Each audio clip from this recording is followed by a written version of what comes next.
In this section, we will discuss about OSPF states. So we have different OSPF states like down, attempt, init, two-way, extart, exchange, full, and then loading. So the very first state is the down state. So it means there can be two possibilities for the down state. Let's say you have two devices, R1 and R2. Okay, they are connected. So now the one possibility is that, let's say here we are having the IP address 10.1.1.1 and here we have 10.1.1.2. So these two IP addresses are not reachable.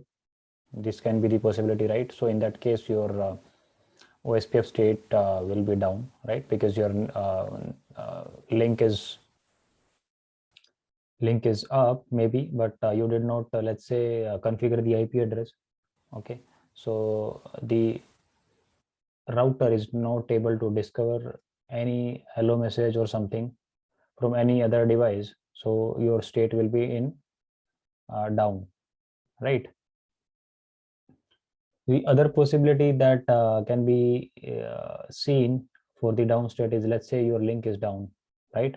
So in that case also, your neighborship will be down. Maybe it will be, you will get a pop-up message that your neighborship is changed from full to down, right? Because maybe it can be the possibility that earlier your neighborship was up, and then because the link is down, your neighbor went down, right?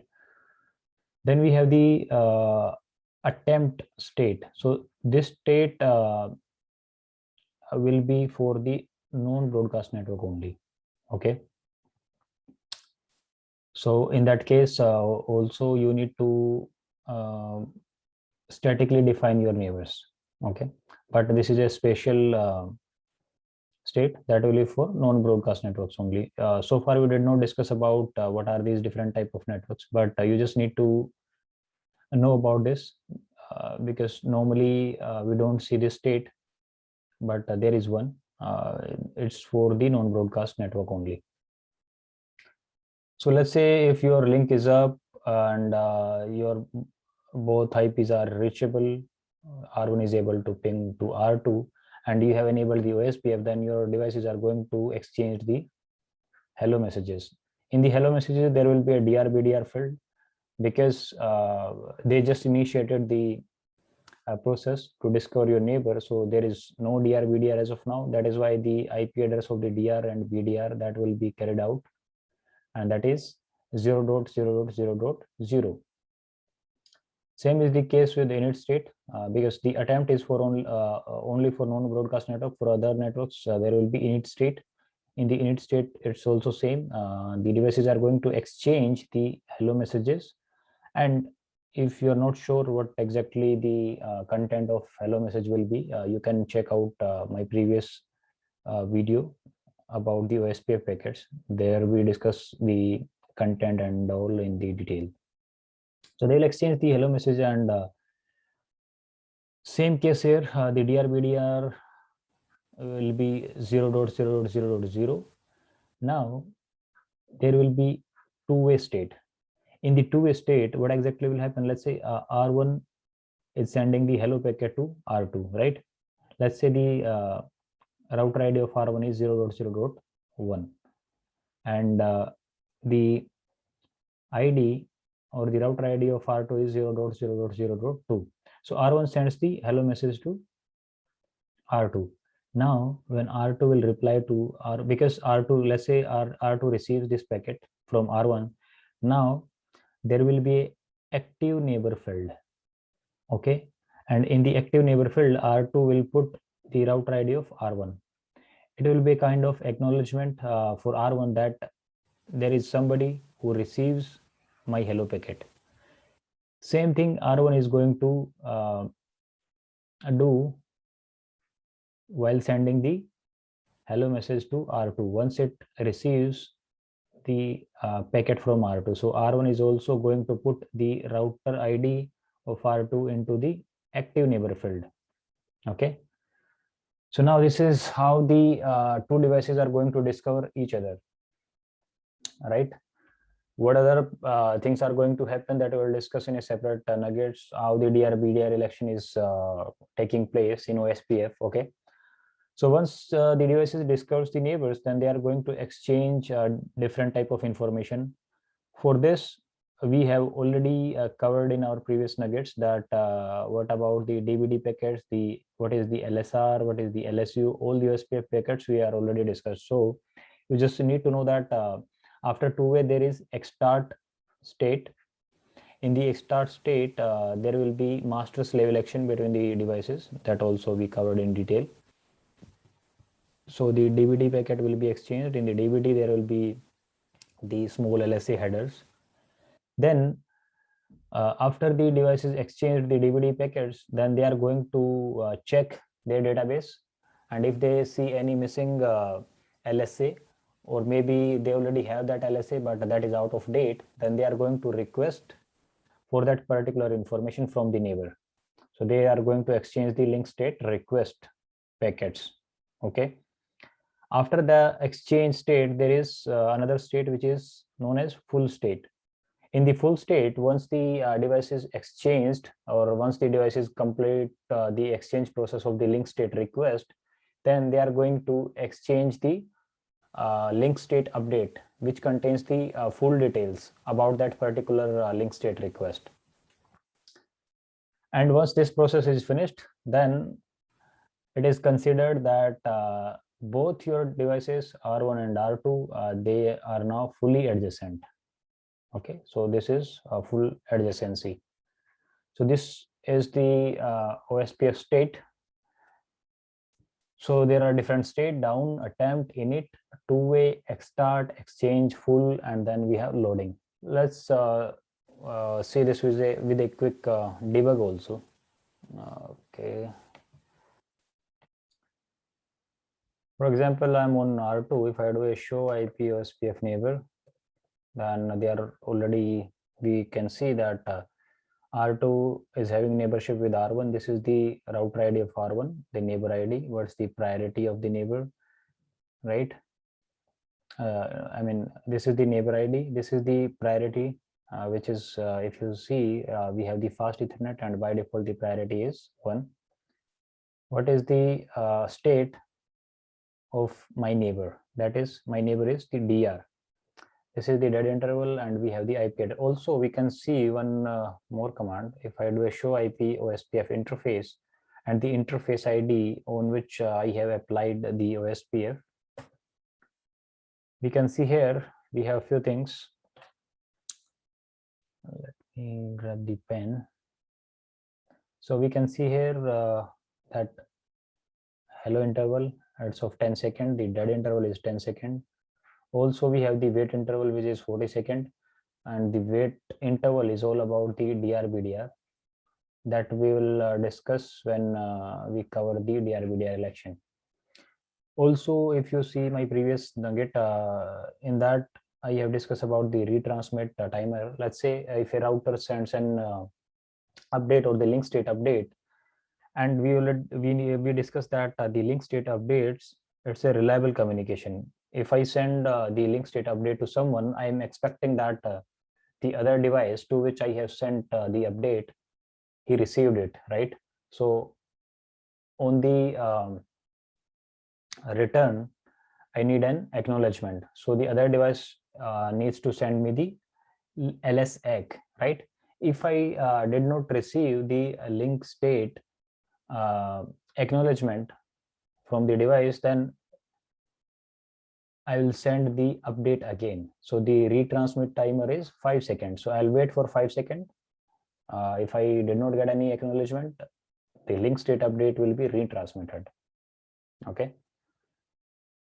Now let's try to do some debug to see our states, though we have already discussed this. Here also we can see that hello is due in 8 seconds. So the timer is on, and it will be sent after every 10 seconds. If I do a clear IP OSPF process, yes, let me on the debug first. Show IP OSPF neighbor, debug IP OSPF adjacency. Now, if I do a clear IP OSPF process, yes, Now we can see different messages here. Let's undebug it.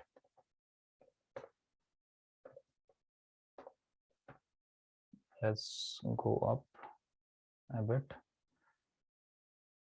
Here we can see once we run the command clear IP OSPF process, we can see that the neighborship went down. And then again, our hellos will be exchanged, and you cannot see the init state here, but the hellos are exchanged, and the DR-BDR election is happening here. And if we go down,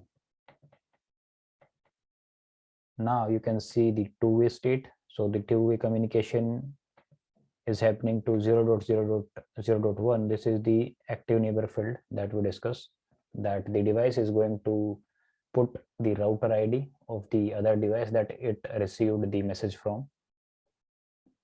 After the two-way, the DR-BDR election, and now you will see send the DBD. Now the xstart state is happening. You can see here the xstart stage or the xstart state, wherein the DBD messages are exchanged. First DBD, and we are not slave, so it means that we are the master, right? So we are the master. So I'm on R2, so R2 is the master.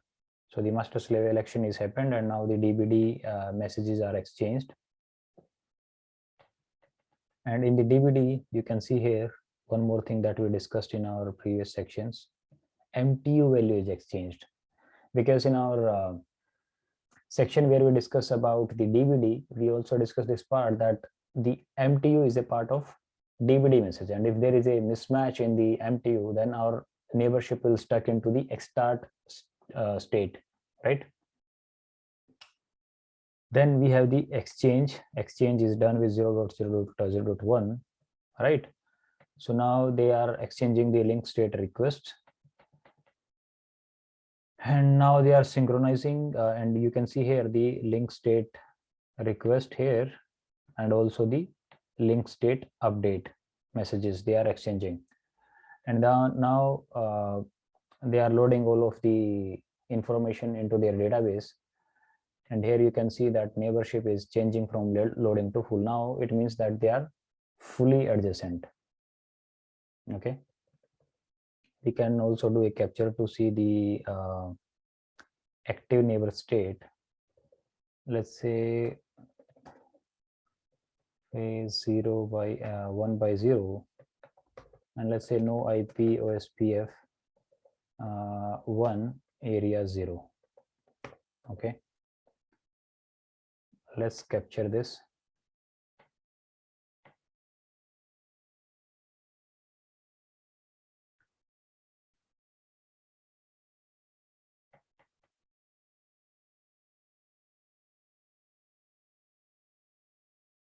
Because these are the packets that R1 is sending. Also, let's clear the neighborship at R1 just to see the effect of it quickly. Clear IP OSPF process, yes.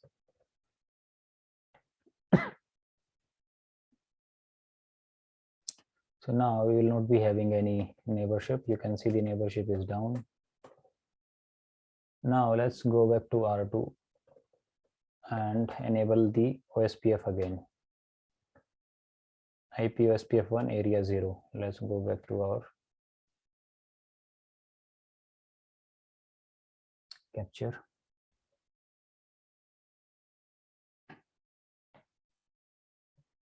Now we'll wait for the other messages to be exchanged, like the DBDs, LSR and LSU. Now they're exchanging the packets. The thing that I want to show you is, let's go up. Now we have the hello messages that they are exchanging. So this is the packet that R1 sent to the multicast address. So if we open this packet here, now we can see that the DR and the BDR, the DR and BDR fields, they are 0. because they are exchanging the packets, right? So now if we go to another packet that R2 is sending, you can see here the DRBDR option is 0, right? Now let's check another packet.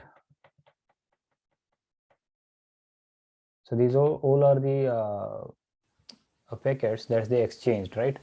Now if I see this packet, so this is the source IP is 10.2, this is the packet that is sent by R2, and now you see that this the active neighbor field at 0.0.0.1. It means that it is informing R1 that I have received your packet. Okay, so this is what I was talking about, the active neighbor field. Once they exchange the hello messages, then they are going to reply with the router ID of the device from which it received the packet. So these are all the states of OSPF that we discussed today.